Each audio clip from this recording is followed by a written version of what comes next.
Hi guys, welcome to Emotional and Behavioral Disorders during the summer. Decided to try to do this new thing. Instead of responding to each one of your posts, I'm going to attempt to make a video at the end of each week and kind of pull together what we've talked about or what you guys have talked about over the week.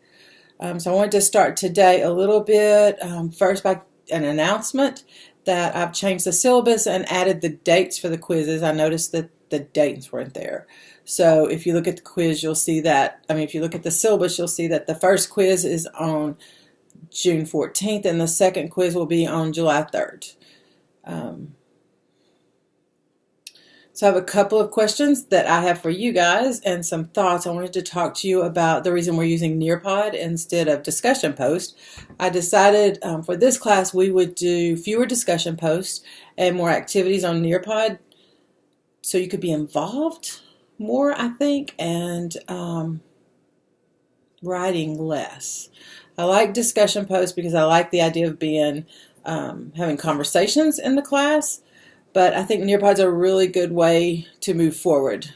At some point I'll ask for your input on that and see what you think about it.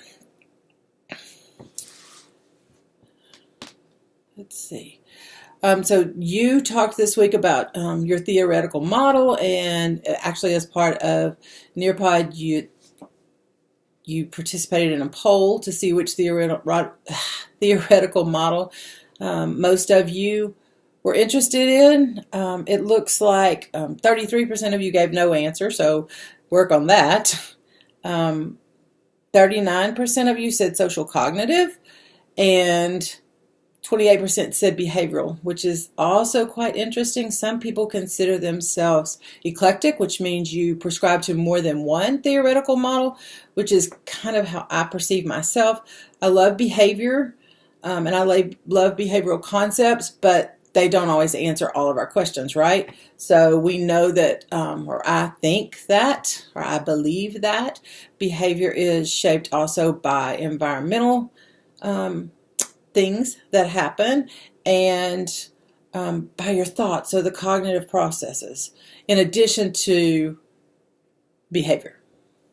So we have to consider all that when we think about kids with emotional and behavioral disorders. I wanted to talk a little bit about characteristics of emotional and behavioral disorders. We kind of skipped over that part in the Nearpod presentation. I'm sure that from your readings you've found that students with emotional and behavioral disorders struggle not only with behavior but academically. They have seriously poor, is that a way to say that? They have poor short and long-term outcomes. So we know in your classrooms or in classrooms they're struggling with academic performance, they're struggling with behavior, which results in failing classes.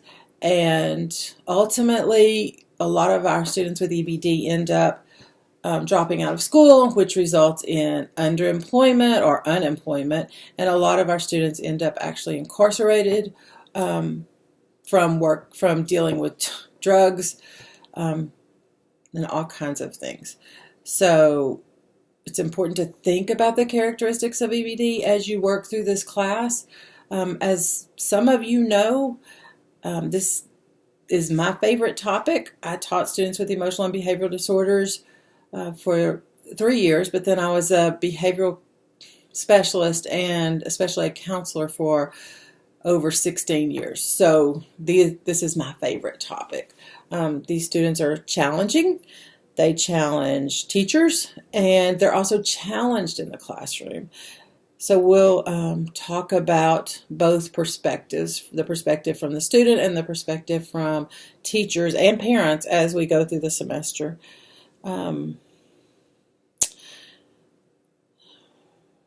me tell you a little bit about my experiences working with kids with EBD.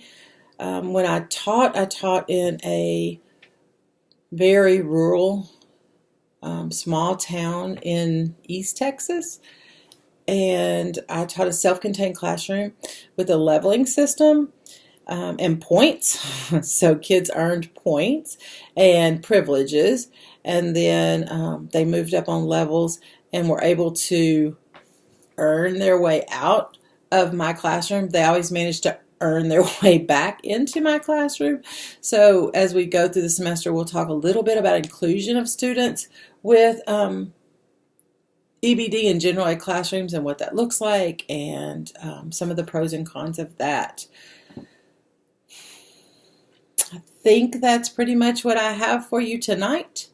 I'll be interested to hear what you guys think about Nearpod, and if you would rather have weekly quizzes and discussion posts instead of using Nearpod, let me know and we can talk about that. So I will talk to you next week. You guys did a great job on Nearpod, and I loved your introduction videos. It was nice to meet you, and now you've met me.